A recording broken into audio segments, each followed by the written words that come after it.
আলাইহি ওয়াসাল্লামকে মক্কা থেকে তাড়িয়ে দিচ্ছে মানুষ, আল্লাহ রাব্বুল আলামিন সেই মক্কা নবীর পায়ের সামনে এনে দিলেন সুবহানাল্লাহ, মাত্র 8 বছরের ব্যবধানে।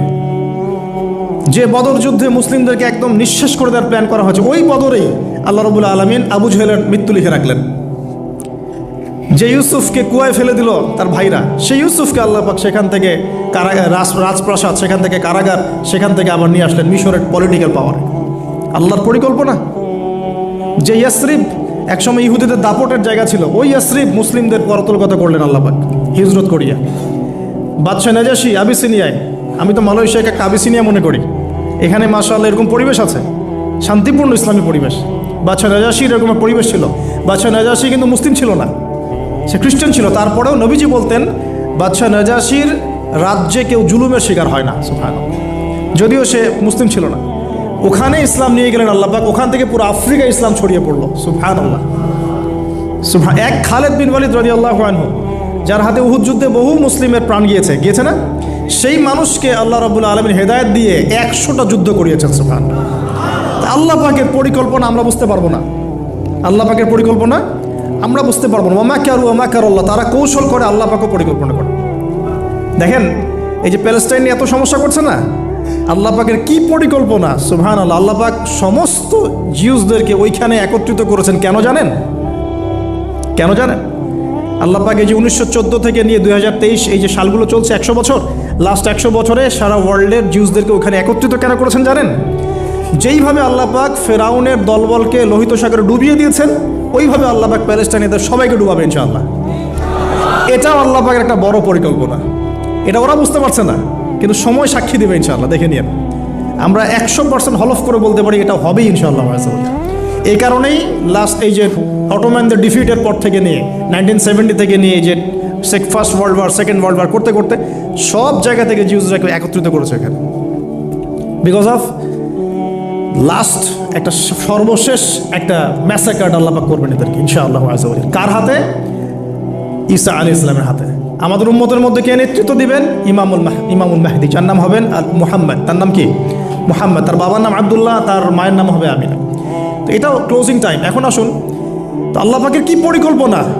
যৌবনকালটা আল্লাহ পাক মুসা আলাইহিস সালামকে ফেরাউনের ঘরেই কাটালেন, এবং আল্লাহ পাক মুসা আলাইহিস সালামকে দুটো গুণাবলী দিয়ে বড় করলেন। দুটো গুণাবলী মনে রাখবেন। এক হচ্ছে কওয়ি, তিনি শক্তিশালী ছিলেন, ফিজিক্যালি অনেক শক্তিশালী ছিলেন। আমিন মানে বিশ্বস্ত ছিলেন, কওয়িউল আমিন, মনে থাকবে ইনশাআল্লাহ। আমরাও আল্লাহর কাছে দোয়া করি, আল্লাহ আমাদেরকে কওয়ি বানিয়ে দিন এবং আমিন বানিয়ে দিন, আমিন। এবার যৌবনে উপনীত হয়েছেন, টকবকা রক্ত, বাইরে বের হয়েছেন। বাইরে বের হয়ে দেখছেন যে দুজন ব্যক্তি লড়াই করছে, ইয়াক্তাতুলান রজুলান ইয়াক্তাতুলান, দুজন ব্যক্তি মারামারি করছে। একজন মিন শিয়াতি, তার বনু ইসরাইল কওমের মধ্যে, আরেকজন হচ্ছে আদুই, তার শত্রুর মধ্যে। তো মুসা আলাইহিস সালাম গিয়ে সাহায্য করতে চাইলেন তার কম। আমরা বলি না দেশি ভাই সাপোর্ট দিই, তাই না? আচ্ছা, তো মুসা আলাইহিস সালাম গিয়ে সাপোর্ট দিতে গিয়ে শুনেন, ফাওয়াকাযাহু মুসা ফাকাদা আলাইহি, মুসা আলাইহিস সালাম মাত্র একটা ঘুষি দিয়েছেন, এক ঘুষিতেই ওই ব্যক্তি ডেড, স্পট ডেড। এই যে আমি গত একটা লেকচারে বলেছিলাম, চাইনিজ কন্টিনেন্টে যে মার্শাল আর্টসগুলো গড়ে উঠেছে এই কোরআন থেকে গড়ে উঠেছে। তার আগে ওদের সভ্যতা ছিল, সংস্কৃতি ছিল, ঠিক আছে। এক ঘুষিতে মানুষ মারা যায়, এটা কোরআন বলেছে। এক ঘুষিতে মানুষ মারা যায়, এটা কোরআন বলেছে। ওরা এখন রিসার্চ করে বের করে যে 6টা-7টা স্পট আছে মানুষের দেহে, এক ঘুষিতে মানুষ মারা যেতে পারে। কোরআনকে আমরা মূল্যায়ন করি না, কিন্তু কোরআনকে সারা দুনিয়ার অমুসলিমরা মূল্যায়ন করে ওদের স্বার্থে তারা আমাদের কোরআনকে মূল্যায়ন করে, আমাদের হাদিসকে মূল্যায়ন করে। আমরা করতে চাই না, আল্লাহ মাফ করুক আমাদেরকে। আমরা কোরআন পড়তে চাই না, গবেষণা করতে চাই না, অর্থ বুঝতে চাই না, একটু আরবি ভাষা শিখতে চাই না, কোরআনের বালাগাত ডেইলি একটু তেলাওয়াত করবো এক পারা, সেটা করতে চাই না। আল্লাহ পাক আমাদেরকে মাফ করুক এবং কোরআনওয়ালা বানিয়ে দিন, আমিন। কথাগুলো বলার উদ্দেশ্য আপনাদেরকে আঘাত করা নয়, আমি জাস্ট আপনাদের কলবে একটু ধাক্কা দেওয়ার চেষ্টা করছি, যাতে করে আপনারা সবাই কোরআন তেলাওয়াত করেন ডেইলি এক পারা করে। আল্লাহ কবুল করুন। এবার আসুন, দেখুন এবার কি হলো। এটা ইন্টেনশনালি ছিল না, আনইনটেনশনালি মুসা আলাইহিস সালাম এখন কিন্তু মানে হত্যার অপরাধী হয়ে গেছেন, তাই না? ফেরাউন তাকে ধরার জন্য বের হয়েছে দলবল নিয়ে, ওকে ধরতে হবে, এবার অ্যারেস্ট করতে হবে। তো একজন এসে পরামর্শ দিল যে তুমি এখান থেকে চলে যাও, তুমি এই মিশর থেকে চলে যাও, বের হয়ে যাও, নাহলে ফেরাউনের বাহিনী তোমাকে পেলে ধরে ফেলবে। এবার মুসা আলাইহিস সালাম চলে গেলেন কোথায়? মাদিয়ান। কোথায় বলেন? অনেক দূরে মাদিয়ানে গিয়ে তার না আছে কোনো শেল্টার, না গার্ডিয়ান, না কোনো খাবার, না পানি, কিছুই নাই। ঠিক নবী সাল্লাল্লাহু আলাইহি ওয়াসাল্লামের সাহাবীরা হিজরত করেছেন আবিসিনিয়ায়, নবীজি হিজরত করেছেন একবার তায়েফে, ওখানে মার খেয়ে চলে আসতে হয়েছে না, মনে আছে? তায়েফের 3টা গোত্র ছিল, আব্দু ইয়ালাইল, আব্দু মাসউদ, হাবিব বিন আমর, এই 3 গোত্রের নেতা ছিল। এরা নবী সাল্লাল্লাহু আলাইহি ওয়াসাল্লামকে ছোট ছোট বাচ্চাদেরকে দিয়ে পিটিয়েছিল, নাউজুবিল্লাহ। তারপরে নবীজি বদদোয়া করেন নাই, ওখান থেকে চলে আসছেন মক্কায়। আমি গুছিয়ে বলছি শর্ট করে। তো এভাবে মুসা আলাইহিস সালামকেও হিজরত করতে হয়েছে। দেখেন, আবার নবীজিকে হিজরত করতে হচ্ছে মদিনায়। তার মানে হিজরা বিষয়টা ইসলামের সাথে সম্পৃক্ত। পরিবেশ পরিস্থিতি অনুকূলে না থাকলে, যেখানে ভালো পরিবেশ সেখানে গিয়ে মানুষ থাকতে হবে। আলহামদুলিল্লাহ, এখানে ভালো পরিবেশ আছে, আপনারা ভালো পরিবেশ পেয়েছেন। কিন্তু যারা চ্যালেঞ্জ গ্রহণ করে সমাজের জাহেলিয়াতগুলোকে সরানোর চেষ্টা করবে, সংস্কারের চেষ্টা করবে, তারা আল্লাহর কাছে অনেক বেশি পছন্দের। তার মানে প্রথম ফাইট আমাদেরকে করতে হবে। করতে করতে গিয়ে এক পর্যায়ে যদি দেখি যে না, আর পারছি না, তখন কি? হিজরা। এটা মাথায় রাখতে হয়। এখন নবী সাল্লাল্লাহু আলাইহি ওয়াসাল্লামকেও করতে হচ্ছে। মুসা আলাইহিস সালাম চলে গেলেন মিশর থেকে কোথায় বলেন? মাদিয়ানে। তখন আরেকজন নবী ছিলেন, তার নাম কি? শুআয়ব। মাশাআল্লাহ, শুআয়ব আলাইহিস সালাম। শুআয়ব আলাইহিস সালাম সম্পর্কে আল্লাহ পাক বলেছেন তিনি অত্যন্ত চমৎকার বাগ্মী ছিলেন।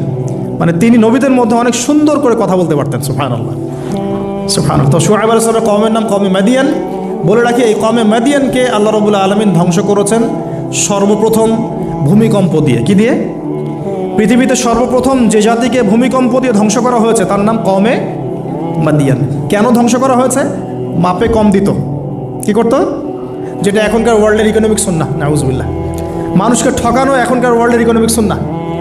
এবং এই মানুষকে ঠকানোর জন্য ইকোনমিক সেকশনে রিবা চালু করা হয়েছে। রিবা, সব জায়গায় রিবা, এভরি সিঙ্গল সেক্টর, যেটা under the foundation of World Bank আর IMF। রিবা আছে কি নাই? আর আমরা তো রিবাটাকে এখন মনেও করি না যে মায়ের সাথে জেনা করছি, মায়ের সাথে জেনা করছি। এটাই তো হাদিসের কথা। রিবার 70 শাখা আছে পাপের, 73 শাখা আছে পাপের, সর্বনিম্ন শাখা মায়ের সাথে জেনা করা, নাউজুবিল্লাহ। তো এটা ইকোনমিক সুন্নাহ হয়ে গেছে না এখন, মানুষকে ঠকানো, মাপে কম দেওয়া, রিবা। আর আমরা তো মাশাআল্লাহ ঘুষ ছাড়া কিছু হয় না, দুর্নীতি ছাড়া হয় না, টেবিল পাসই হচ্ছে না। আল্লাহ মাফ করুক আমাদেরকে। তবে এগুলা আমাদের ইবাদতকে নষ্ট করে ফেলছে। কারণ হারাম রিজিক থাকলে ইবাদত, দোয়া কবুল হয় না। আল্লাহ পাক আমাদেরকে হালাল খাওয়ার তৌফিক দান করুন। এখন প্রিয় ভাইরা, ওখানে গিয়ে কিচ্ছু নাই, নিঃস্ব অবস্থায় কি দোয়া করতে পারেন একজন মানুষ? এই দোয়াটা শিখে নেন, ইনশাআল্লাহ আপনার জীবনের সমস্ত সংকট কেটে যাবে ইনশাআল্লাহ। আমি নিজেও ওই দোয়াটা বেশি বেশি করার চেষ্টা করি। দোয়াটা হচ্ছে, মুসা আলাইহিস সালাম একটা গাছের নিচে হেলান দিয়ে বসলেন। বসে দেখলেন দুইজন মেয়ে দাঁড়িয়ে আছে দূরে, পানি নিতে পারছে না। লোকজন পানি নিয়ে যাচ্ছে, ওরা দাঁড়িয়ে আছে বেচারি। মুসা আলাইহিস সালাম গিয়ে বললেন, কি সমস্যা আপনাদের? এটা নিয়ে আপনারা আবার মেয়েদের সাথে কথা বলার চেষ্টা করেন না, ঠিক আছে? তো মাহারাম গায়রা মাহারাম মেনে চলে। তারা বললেন যে আমাদের বাবা অনেক বৃদ্ধ মানুষ, আমরা পানি নিতে পারি না যতক্ষণ না আমাদের কম পানি নিয়ে চলে যায়। মুসা আলাইহিস সালাম তো একটু বললাম না, ফিজিক্যালি খুব স্ট্রং ছিলেন।